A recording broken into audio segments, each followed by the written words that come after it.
대법원 2020년 1월 7일자 2017마 6419 결정. 사건명 등기관의 처분에 대한 이의. 판시사항 1.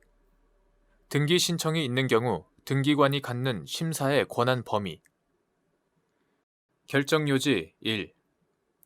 등기관은 등기 신청이 있는 경우 부동산 등기법에 정해진 내용과 절차에 따라 신청 정보와 첨부 정보, 그리고 등기 기록에 기초하여 등기 신청이 적법한지 여부를 심사할 권한이 있다. 판시사항 2. 갑이 등기부상 부동산 지분의 소유 명의자로 기재되어 있는 을의 상속인임을 전제로 상속을 원인으로 한 소유권 이전 등기 신청을 하였는데, 등기관이 신청을 각하하는 결정을 한 사안에서 재반 사정에 비추어 갑이 등기 신청을 하면서 제출한 신청 정보와 첨부 정보, 그리고 등기 기록만으로 갑의 피상속인이 등기 명의인 을과 동일인이라고 인정하기 어렵다고 한 사례. 결정요지 2. 갑이 등기부상 부동산 지분의 소유 명의자로 기재되어 있는 을의 상속인임을 전제로 상속을 원인으로 한 소유권 이전 등기 신청을 하였는데, 등기관이 신청을 각하하는 결정을 한 사안에서 위 부동산에 관하여 카드식 구토지대장에 을의 주민등록번호가 추가되었고, 이는 갑의 피상속인과 생년월일이 다른 점, 이후 갑의 요청에 따라 을의 주민등록번호가 삭제된 토지대장이 제출되었지만 토지대장의 소유자란 주민등록번호가 잘못 기재된 경위나 소유권의 증명에 관한 다른 자료가 없는 점 등을 고려하면 갑이 등기 신청을 하면서 제출한 신청 정보와 첨부 정보, 그리고 등기 기록만으로 갑의 피상속인이 등기 명의인 을과 동일인이라고 인정하기 어렵다고 한 사례.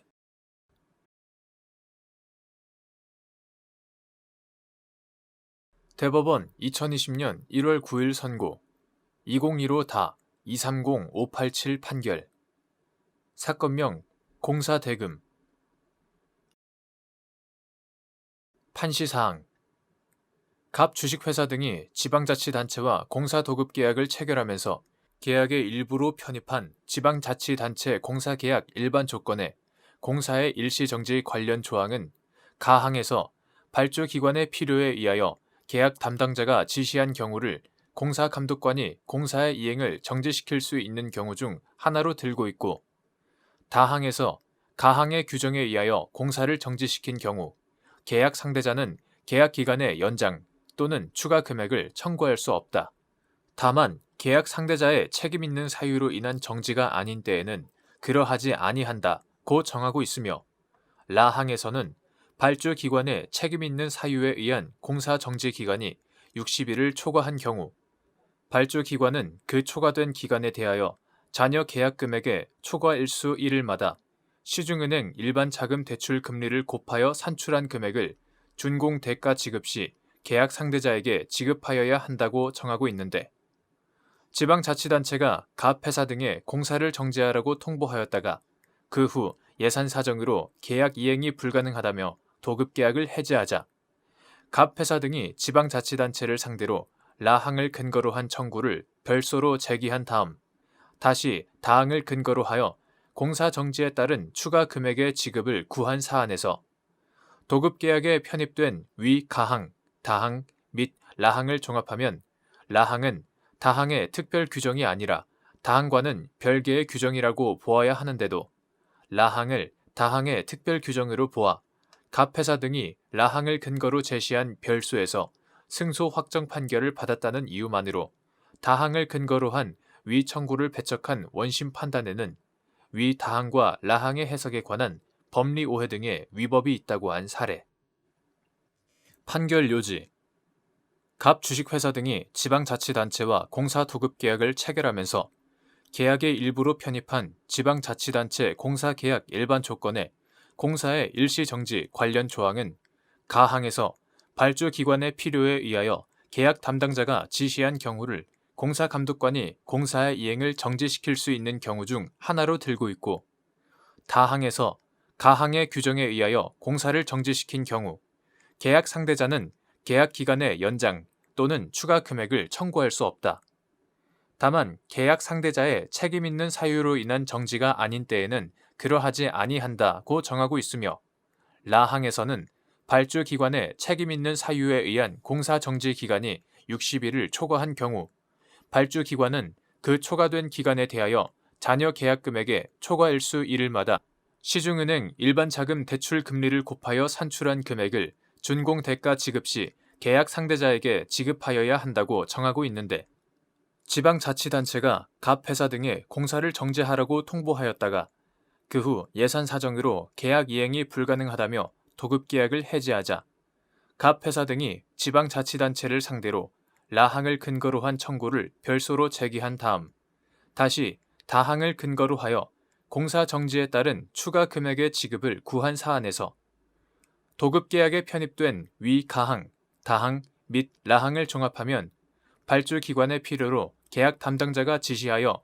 공사감독관이 공사의 전부 또는 일부를 정지시킨 경우 계약 상대자의 책임 있는 사유로 인한 정지가 아니라면 다항을 근거로 계약 상대자는 발주기관의 계약기간 연장 또는 추가 금액을 청구할 수 있고 발주기관의 책임 있는 사유로 공사 정지 기간이 60일을 초과한 경우 라항을 근거로 계약 상대자는 발주기관의 준공 대가 지급 시에 초과된 기간에 대하여 잔여 계약 금액의 시중은행 일반 자금 대출 금리를 곱하여 산출한 금액을 청구할 수 있다고 해석할 수 있어 다항을 근거로 한 추가 금액 청구권은 공평의 원칙상 인정되는 실비 보상 청구권의 일종으로 이해할 수 있고 반면에 라항을 근거로 한 지연 배상금 청구권은 발주기관의 책임 있는 사유에 의해 공사가 정지된 경우 수급인이 잔여 공사 대금을 그만큼 늦게 지급받게 되는 손해를 보전해주기 위한 것으로 이해할 수 있으므로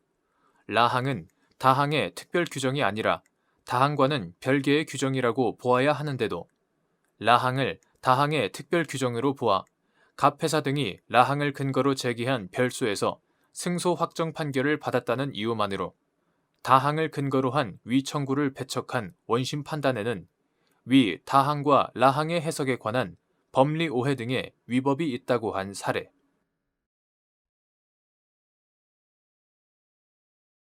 대법원 2020년 1월 9일자 2019-6016 결정 사건명 재판 기록의 열람 등 제한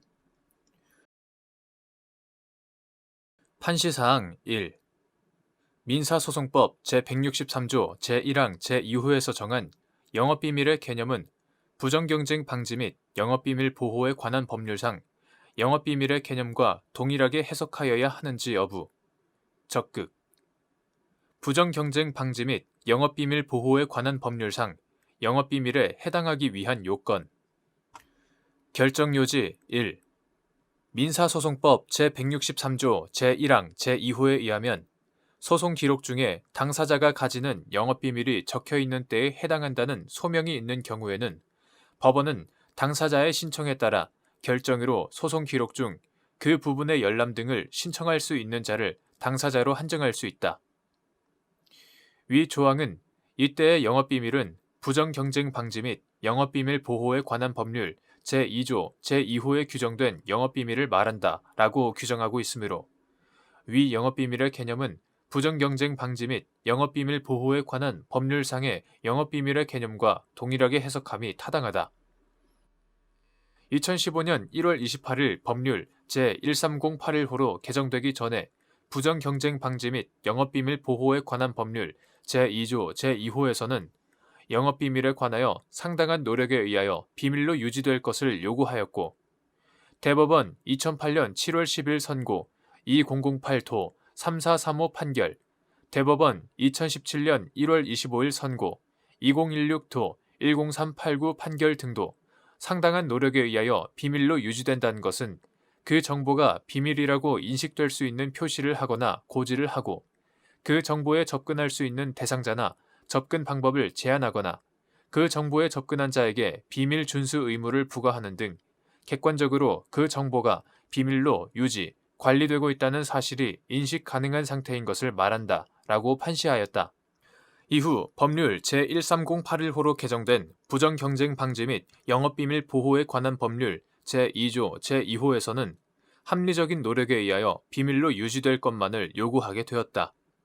나아가 2019년 7월 9일부터 시행되는 2018년 1월 8일 법률 제162 공사호로 개정된 부정경쟁 방지 및 영업비밀 보호에 관한 법률 제2조 제2호에서는 영업비밀에 관하여 비밀로 관리될 것만을 요구하고 있다. 판시사항 2. 미확정 상태의 소송 기록에 적혀있는 영업비밀의 보호 필요성. 결정요지 2. 확정 판결서에 대하여는 누구든지 열람 및 복사를 할 수 있고 민사소송법 제163조의 2. 확정된 소송 기록은 학술 연구 등 일정한 목적하에 열람할 수 있도록 정한 반면 민사소송법 제162조 제2항 미확정 상태의 소송 기록에 관하여는 당사자나 이해관계를 소명한 제3자만이 열람 등이 가능하도록 정하고 있다. 민사소송법 제162조 제1항. 그런데 민사소송법 제352조에 따라 미확정 상태의 다른 소송 기록을 대상으로 하는 문서의 송부가 촉탁된 경우 해당 소송 기록을 보관하는 법원은 정당한 사유가 없는 한 이에 협력할 의무를 부담한다. 민사소송법 제352조의 2. 이에 따라 이해관계의 소명이 없는 제3자라 할지라도 다른 미확정 상태의 소송 기록을 대상으로 문서 송부 촉탁을 신청하여 채택된다면 대상 기록에 관해 민사소송법 제163조의 소송 기록 열람 등 제한이 되어 있지 않는 경우에는 제한 없이 미확정 상태의 소송 기록을 열람할 수 있는 결과가 된다. 대상 문서를 지정하지 않은 채로 법원의 송부 촉탁 결정이 이루어지고 송부 촉탁 결정 이후 신청인이 직접 대상 기록을 열람한 후에 필요한 부분을 지정하여 문서 송부 촉탁이 이루어지고 있는 현실에 비추어 본다면 미확정 상태의 소송 기록에 적혀있는 영업비밀을 보호할 필요성이 더욱 크다. 판시사항 3. 다른 사건의 소송 당사자로서 제3자인 갑 주식회사가 아직 미확정 상태인 사건의 소송 기록을 대상으로 문서 송부 촉탁을 신청하여 채택되자 미확정 사건의 소송 당사자인 을 주식회사가 위 소송 기록 중 일부 문서에 영업비밀이 포함되어 있다며 그 일부 문서에 대하여 열람 제한 등을 신청한 사안에서 을 회사가 열람 제한 등을 신청한 대상 문서 중 일부는 을 회사가 제3자와 체결한 계약서이고 그 계약서에 비밀 준수 의무 관련 조항 등에 비추어 위 계약서에 영업비밀이 적혀 있다는 점에 대한 소명이 있다고 볼 여지가 있는데도 이와 달리 보아 위 계약서에 관한 열람 제한 등 신청을 기각한 원심 결정 부분에는 민사소송법 제163조 제1항 제2호 부정경쟁 방지 및 영업비밀 보호에 관한 법률 제2조 제2호에서 정한 영업비밀 소명 등에 관한 법리 오해에 잘못이 있다고 한 사례. 판결 요지 3. 다른 사건의 소송 당사자로서 제3자인 갑 주식회사가 아직 미확정 상태인 사건의 소송 기록을 대상으로 문서 송부 촉탁을 신청하여 채택되자 미확정 사건의 소송 당사자인 을 주식회사가 위 소송 기록 중 일부 문서에 영업비밀이 포함되어 있다며 그 일부 문서에 대하여 열람 제한 등을 신청한 사안에서 을 회사가 열람 제한 등을 신청한 대상 문서 중 일부는 을 회사가 제3자와 체결한 계약서이고 그 계약서의 비밀 유지 의무 관련 조항은 계약 당사자에 대해 비밀 유지 의무를 부과할 뿐 아니라 나아가 계약 당사자로 하여금 이사, 임원, 직원, 대리인 및 하청업자에게 위 조항의 모든 사항을 준수할 수 있도록 필요한 모든 조치를 취하여야 한다는 구체적인 의무를 부과하는 한편 위 조항이 계약 종료 후 3년간 유효하다고 정함으로써 합리적인 기간 내로 그 의무의 부담을 제한하고 있는데 이와 같이 비밀 유지 조항의 내용이 단순히 추상적이고 일반적인 비밀 유지 의무만을 부과하는 데 그치지 않고 상대방에 대하여 해당 계약서의 관리 방법 또는 그 계약서에 접근할 수 있는 임직원과 피용자 등에게 비밀 유지 의무를 부과하도록 하는 등 계약 내용을 비밀로 관리해야 하는 구체적인 감독 의무를 부과하는 정도까지 규정하였다면 적어도 이러한 정도의 비밀 유지 의무가 부과된 문서에 관하여는 영업비밀이 적혀 있다는 소명이 있다고 볼 여지가 있고 문서 송부 촉탁 신청의 체부를 결정할 때 그 대상인 소송 기록에 영업비밀이 포함되어 있는지는 고려하지 않아 구체적 비밀 유지 의무가 부과되어 있는 위 계약서가 제한 없이 제3자에게 공개될 위험성도 크므로 을 회사의 신청을 기각한 원심 결정 중 위 계약서에 영업비밀이 적혀 있다는 점에 대한 소명이 부족하다고 보아 위 계약서에 관한 열람 제한 등 신청을 기각한 부분에는 민사소송법 제163조 제1항 제2호 부정경쟁 방지 및 영업비밀 보호에 관한 법률 제2조 제2호에서 정한 영업비밀 소명 등에 관한 법리 오해에 잘못이 있다고 한 사례.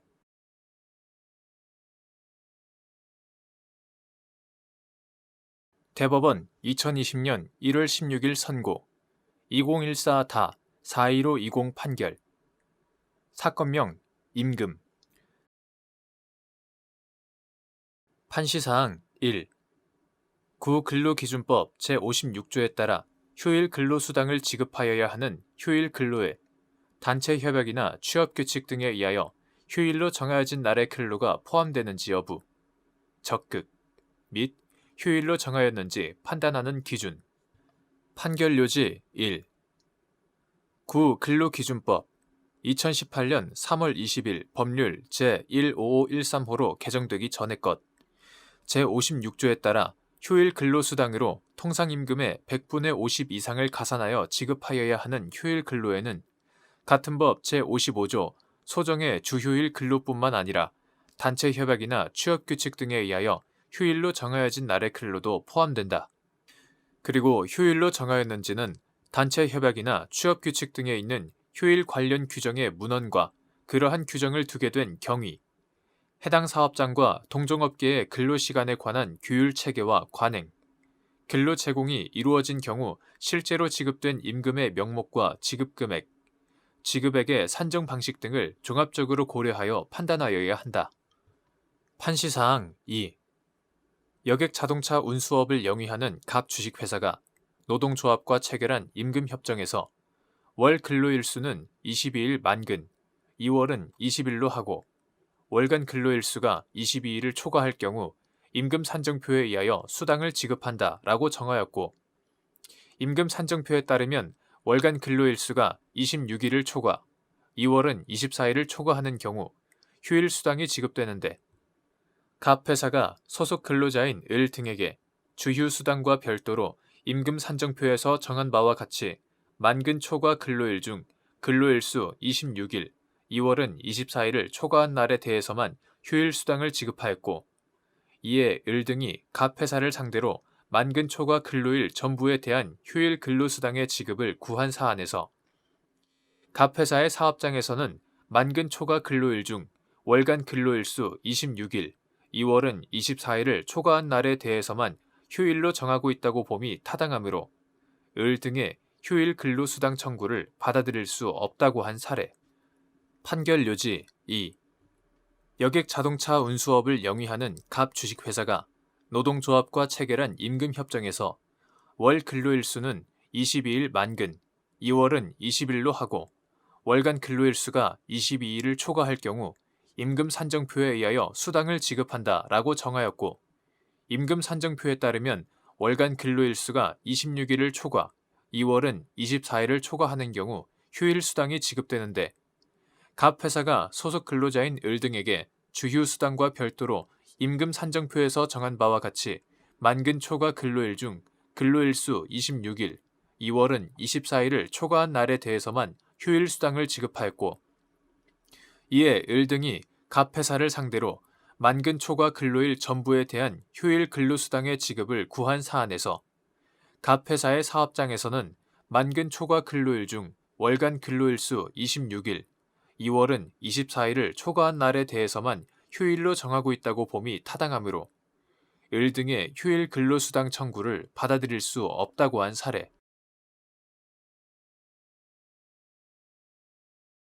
대법원 2020년 1월 16일 선고 2019다 247385 판결 사건명 청구 이의의 소 등 판시사항 1. 확인의 이익 등 소송 요건이 법원의 직권조사 사항인지 여부 적극 및 사실심 변론 종결 이후 소송 요건이 흠결되거나 흠결이 치유된 경우 상고심에서 이를 참작하여야 하는지 여부. 적극. 판결 요지 1. 확인의 소는 원고의 권리 또는 법률상의 지위에 현존하는 불안, 위험이 있고 확인 판결을 받는 것이 그 분쟁을 근본적으로 해결하는 가장 유효, 적절한 수단일 때에 허용된다. 그리고 확인의 이익 등 소송 요건은 직권 조사 사항으로서 당사자가 주장하지 않더라도 법원이 직권으로 조사하여 판단하여야 하고 사실심 변론 종결 이후에 소송 요건이 흠결되거나 그 흠결이 치유된 경우 상고심에서도 이를 참작하여야 한다. 판시사항 2. 경매 절차에서 유치권이 주장되었으나 소유 부동산 또는 담보 목적물이 매각된 경우 소유권을 상실하거나 근저당권이 소멸된 소유자와 근저당권자가 유치권의 부존재 확인을 구할 법률상 이익이 있는지 여부. 소극. 판결 요지 2. 근저당권자에게 담보 목적물에 관하여 각 유치권의 부존재 확인을 구할 법률상 이익이 있다고 보는 것은 경매 절차에서 유치권이 주장됨으로써 낮은 가격에 입찰이 이루어져 근저당권자의 배당액이 줄어들 위험이 있다는 데에 근거가 있고 이는 소유자가 그 소유의 부동산에 관한 경매 절차에서 유치권의 부존재 확인을 구하는 경우에도 마찬가지이다. 위와 같이 경매 절차에서 유치권이 주장되었으나 소유 부동산 또는 담보 목적물이 매각되어 그 소유권이 이전되어 소유권을 상실하거나 근저당권이 소멸하였다면 소유자와 근저당권자는 유치권의 부존재 확인을 구할 법률상 이익이 없다. 판시사항 3. 경매 절차에서 유치권이 주장되지 아니한 경우 채권자인 근저당권자가 유치권의 부존재 확인을 구할 법률상 이익이 있는지 여부. 적극. 및 이때 채무자가 아닌 소유자가 유치권의 부존재 확인을 구할 법률상 이익이 있는지 여부. 소극. 판결 요지 3. 경매 절차에서 유치권이 주장되지 아니한 경우에는 담보 목적물이 매각되어 그 소유권이 이전됨으로써 근저당권이 소멸하였더라도 채권자는 유치권의 존재를 알지 못한 매수인으로부터 민법 제575조, 제578조, 제1항, 제2항에 의한 담보 책임을 추급당할 우려가 있고 위와 같은 위험은 채권자의 법률상 지위를 불안정하게 하는 것이므로 채권자인 근저당권자로서는 위 불안을 제거하기 위하여 유치권 부존재 확인을 구할 법률상 이익이 있다. 반면 채무자가 아닌 소유자는 위 각 규정에 의한 담보 책임을 부담하지 아니하므로 유치권의 부존재 확인을 구할 법률상 이익이 없다. 대법원 2020년 1월 16일 선고 2019-264700 판결 사건명 연구개발 확인서 발급 절차 이행 청구의 소 판시사항 1. 행정청의 행위가 항고소송의 대상이 되는지 판단하는 기준 및 어떠한 처분에 법령상 근거가 있는지 행정절차법에서 정한 처분 절차를 준수하였는지가 소송 요건 심사 단계에서 고려할 요소인지 여부. 소극. 판결 요지 1. 항고소송의 대상인 처분이란 행정청이 행하는 구체적 사실에 관한 법 집행으로서의 공권력의 행사 또는 그 거부와 그 밖에 이에 준하는 행정작용, 행정소송법 제2조, 제1항, 제1호를 말한다. 행정청의 행위가 항고소송의 대상이 될 수 있는지는 추상적, 일반적으로 결정할 수 없고 구체적인 경우에 관련 법령의 내용과 취지, 그 행위의 주체, 내용, 형식, 절차, 그 행위와 상대방 등 이해관계인이 입는 불이익 사이의 실질적 결련성, 법치 행정의 원리와 그 행위에 관련된 행정청이나 이해관계인의 태도 등을 고려하여 개별적으로 결정하여야 한다. 또한 어떠한 처분에 법령상 근거가 있는지, 행정절차법에서 정한 처분 절차를 준수하였는지는 본안에서 당의 처분이 적법한가를 판단하는 단계에서 고려할 요소이지 소송 요건 심사 단계에서 고려할 요소가 아니다. 판시사항 2. 항고 소송에서 처분의 위법 여부를 판단하는 기준 시기. 처분 당시 및 이는 신청에 따른 처분의 경우도 마찬가지인지 여부. 적극.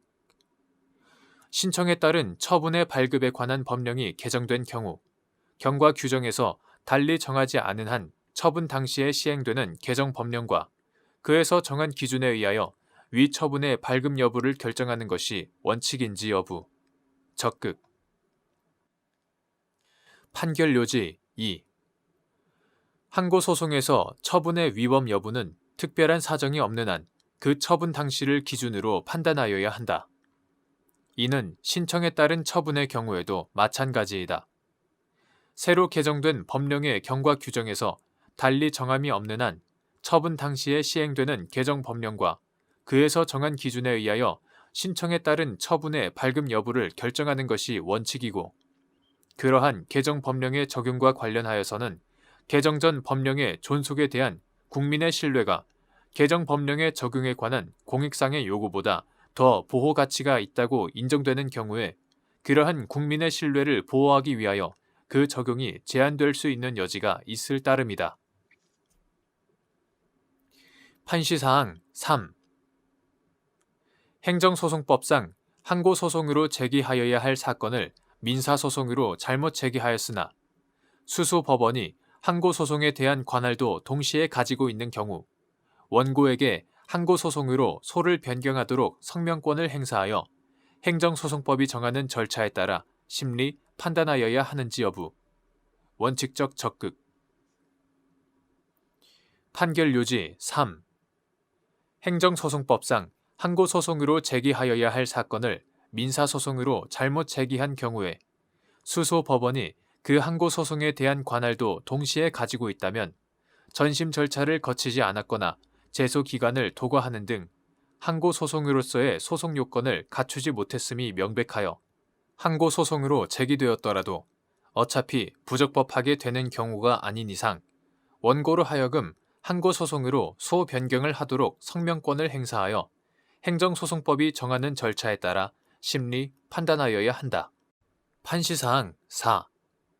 국방전력발전 업무훈령에 따른 연구개발 확인서 발급 및 그 거부의 법적 성질. 행정처분. 판결 요지 4.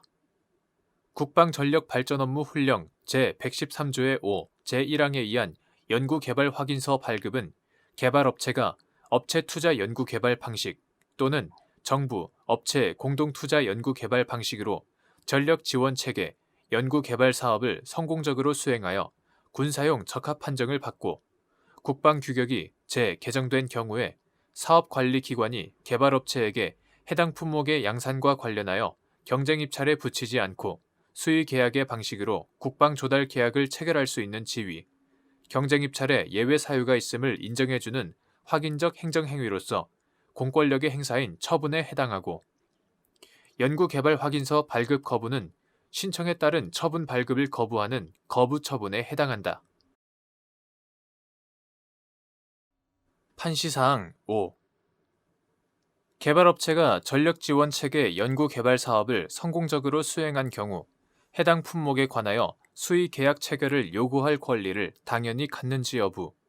소극. 개발업체가 국방전력발전업무훈령에서 정한 연구개발 확인서 발급 요건을 충족한 경우 사업관리기관이 관련 국방예산을 배정받지 못했다거나 해당 품목이 군수품 양산 우선순위에서 밀려 곧바로 수의 계약을 체결하지는 않을 예정이라는 이유만으로 위 확인서 발급을 거부할 수 있는지 여부. 소극. 판결 요지 5. 어떤 군수품을 조달할지 여부나 그 수량과 시기는 국방 예산의 배정이나 육해 공군, 이하 각군이라 한다. 각군에서 요청하는 군수품 소요의 우선순위에 따라 탄력적으로 결정될 수 있어야 하므로 관계 법령이나 규정에서 특별히 달리 정하지 않은 이상 군수품 조달에 관해서는 방위사업청장이나 각군에게 광범위한 재량이 있다. 국방전력발전업무훈령이 업체 투자 연구개발 방식이나 정부, 업체 공동투자 연구개발 방식으로 연구개발이 완료되어 군사용 적합 판정을 받고 국방 규격이 재개정된 품목에 관해서도 반드시 양산하여야 한다거나 또는 수의 계약을 체결하여야 한다고 규정하고 있지 않은 것도 이 때문이다. 따라서 개발업체가 전력지원체계 연구개발 사업을 성공적으로 수행하였다고 하더라도 언제나 해당 품목에 관하여 수의계약 체결을 요구할 권리가 있는 것은 아니다.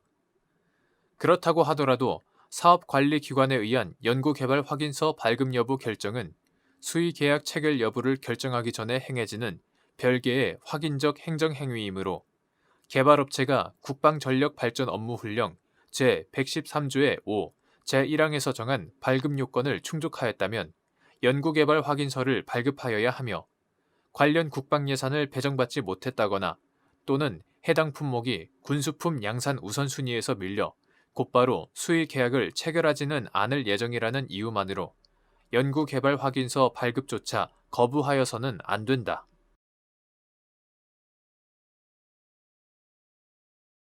대법원 2020년 1월 22일 선고 2015-73067 전원 합의체 판결 사건명 임금 판시사항 근로기준법이 정한 기준 근로시간을 초과하는 약정 근로시간에 대한 임금으로서 월급 또는 1급 형태로 지급되는 고정수당을 시간급 통상임금으로 환산하는 경우 시간급 통상임금 산정의 기준이 되는 총 근로시간 수에 포함되는 약정 근로시간 수를 산정하는 방법 및 이때 가산수당 산정을 위한 가산율을 고려하여야 하는지 여부 원칙적 소극 이와 같은 법리는 단체 협약이나 취업규칙 등으로 주휴수당의 가산율을 정한 경우에도 동일하게 적용되는지 여부 적극 판결 요지 다수 의견 가 근로기준법이 정한 기준 근로시간을 초과하는 약정 근로시간에 대한 임금으로서 월급 형태로 지급되는 고정수당을 시간급 통상임금으로 환산하는 경우 시간급 통상임금 산정의 기준이 되는 총 근로시간 수에 포함되는 약정 근로시간 수를 산정할 때는 특별한 정함이 없는 한 근로자가 실제로 근로를 제공하기로 약정한 시간수 자체를 합산하여야 하는 것이지 가산수당 산정을 위한 가산율을 고려한 연장 근로시간 수와 야간 근로시간 수를 합산할 것은 아니다. 이와 달리 기준 근로시간을 초과하는 약정 근로시간에 대한 임금으로 지급된 월급 또는 1급 형태 고정수당의 시간급 환산 시 연장 근로시간 수와 야간 근로시간 수의 가산율을 고려하여 총 근로시간 수를 산정하여야 한다는 취지로 판단한 종전 판결의 해당 부분 판단은 부당하므로 더 이상 유지하기 어렵다. 그 이유는 다음과 같다. 첫째, 단체 협약이나 취업규칙, 근로계약 등에서 고정수당과 관련하여 기준 근로시간 내 소정 근로의 시간급이 얼마인지, 연장 근로와 야간 근로의 시간급이 얼마인지 명확하게 정하는 등의 특별한 사정이 없는 한 근로 제공 시간에 대한 급여는 같은 액수로 정해져 있다고 보는 것이 통상적인 임금 계산의 원리에 부합하고 가장 공평하며 합리적이다. 동일한 근로를 제공한 시간에 대해 매 시간당 가치 평가는 같다고 보는 것이 원칙이다. 법령이나 당사자의 약정 등과 같은 특별한 근거 없이 이를 달리 보는 것은 근로의 가치에 대한 자의적 평가에 해당한다. 둘째, 근로기준법 제56조는 근로자가 연장 또는 야간 근로를 하는 경우 사용자가 그에 대한 법정 수당을 지급할 때 통상임금의 100분의 50 이상을 가산해서 지급해야 한다는 규정일 뿐이다. 월급 형태로 지급되는 고정수당의 시간급을 산정하기 위해 필요한 약정 근로시간 수를 확정할 때 가산수당 산정을 위한 가산율을 고려해야 할 법적인 근거는 존재하지 않는다. 근로기준법은 연장, 야간, 휴일 근로시간 수에 관한 가산율을 별도로 규정하고 있지도 않다. 셋째, 사용자가 월급 형태의 고정수당을 통상임금에 포함시키지 않은 채 법정수당을 산정하여 지급한 경우에는 그러한 고정수당의 시간급을 정할 이유가 없으므로 시간급 산정 방식에 관한 의사가 형성되어 있다고 보기 어렵다. 이러한 고정수당이 단체 협약에 따라 지급된 것이라고 하더라도 사용자의 경우와 마찬가지로 노동조합에게도 고정수당의 시간급 산정 방식에 관한 의사가 존재한다고 보기 어렵다. 이처럼 고정수당의 시간급에 관한 근로관계 당사자의 의사가 정해져 있지 않은 경우라면 가장 합리적이고 객관적인 시간급 산정 방식을 찾아야 하며 특별한 근거 없이 당사자 일방에게 불리한 의사를 의지하는 방식으로 시간급을 산정하여서는 아니 된다. 넷째, 종전 판결에 따르면 근로기준법 규정 취지와 전혀 다르게 기준 근로시간을 초과하는 근로시간을 약정함으로써 시간급 통상임금이 실제의 가치보다 더 적게 산정되어 근로자 보호의 취지에 어긋나는 결과가 된다. 또한 종전 판결의 취지를 일관하여 적용하면 기준 근로시간을 초과하는 근로시간을 약정하지 않았지만 소정 근로의 전부 또는 일부를 야간에 제공하기로 정한 경우에 부당한 결과를 초래한다. 위와 같은 법리는 기준 근로시간을 초과하는 약정 근로시간에 대한 임금으로서 1급의 형태로 지급되는 고정수당에 대한 시간급 통상임금을 산정하는 경우에도 동일하게 적용된다.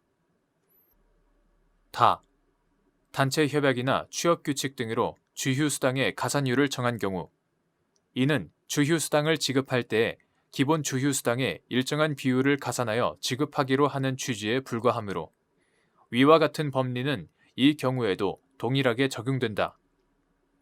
따라서 총 근로시간 수에 포함되어야 하는 주휴일에 근무한 것으로 의제되는 시간수를 산정할 때 주휴수당에 정한 가산율을 고려할 것은 아니다.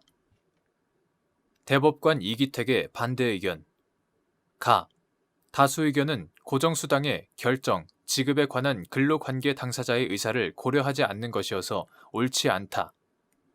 고정수당을 시간급으로 어떻게 환산할 것인지는 당사자 사이의 의사합치에 의해 결정된 고정수당과 관련하여 그 지급의 근거가 된 단체 협약이나 근로계약 등을 해석함으로써 고정수당의 내용과 산정 방식 등에 관한 당사자의 의사를 확인해야 하는 문제에 불과하다.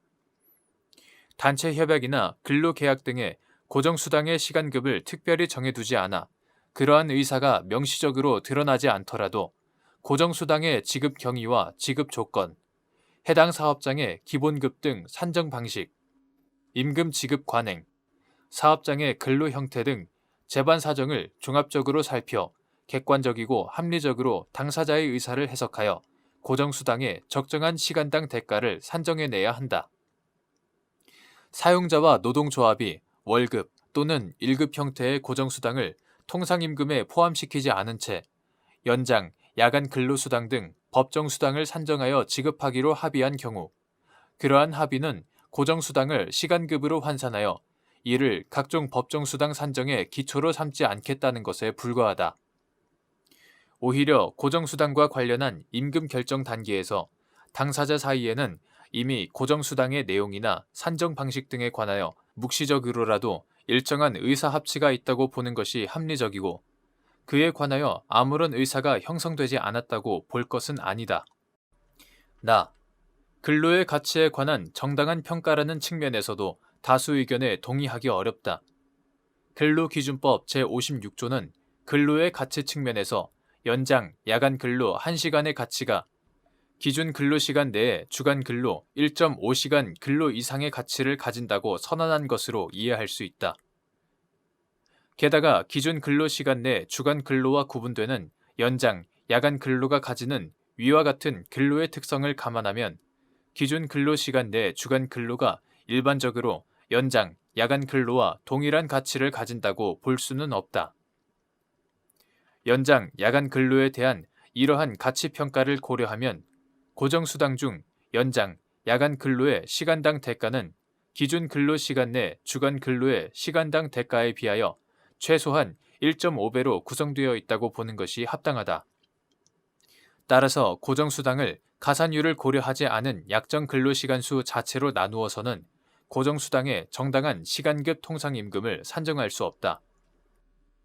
근로관계 당사자가 고정수당을 결정, 지급할 때 이러한 근로기준법 제56조의 취지에 부합하게 고정수당 중 연장, 야간 근로에 대한 시간당 대가를 기준 근로시간 내 주간 근로의 대가에 비하여 가산율을 반영하여 이미 높이 평가한 경우라면 그러한 고정수당의 시간급을 산정하는 과정에서도 마찬가지로 가산율을 고려하는 것이 당연하다. 다. 월급 형태의 고정수당 중 근로기준법 제55조의 유급휴일에 대응하는 부분은 유급으로 처리되는 시간에 대응하는 부분을 의미한다.